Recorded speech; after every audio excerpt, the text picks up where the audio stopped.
Now, European leaders have agreed on a landmark stimulus package that will see the bloc issue 750 billion euros of joint debt. The deal, which came after 4 days of tough talks, is a big win for the French President Emmanuel Macron and maybe an even bigger win for German Chancellor Angela Merkel, who drafted an early outline for the proposal in May, but still demanded a rebate in order to vote for it. The emergency fund will give out 390 billion euros of grants and 360 billion euros of low-interest loans. Bloomberg's Maria Tadeo joins us now from Brussels.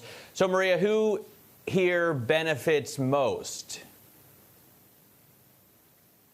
Well, the beauty of a European deal, of course, is that now everyone is claiming that it's a great victory for their country and a very good compromise. If you look at the overall fund, you're looking at 750 billion euros. That is both grants and credit that will be delivered to countries badly hit by the coronavirus. The amount of money that will be paid out in grants is 390 billion euros. That is down from the initial proposal. That is 500 billion euros. But if you look at the actual allocations, not a lot changes for countries like Italy and Spain. They're going to benefit the most. We have a breakdown now. The Italian government says they will be getting 82 billion euros in grants. The Spanish government saying we're going to be getting 72 billion euros in grants, and both governments claiming that this is the best way to restart their economies going forward. Giuseppe Conte also, very interestingly, just speaking right now, also saying that this means that the ESM is moving away, that he's not intending on tapping that. The flip side to this, of course,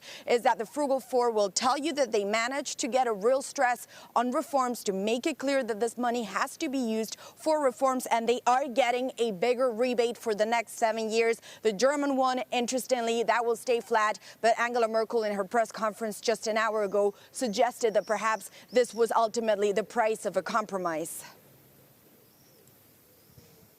Maria, it's a victory then for Merkel and Macron, who originally crafted this plan and took it to the Commission and the European Council. I suppose relief and no regrets is part of the story here.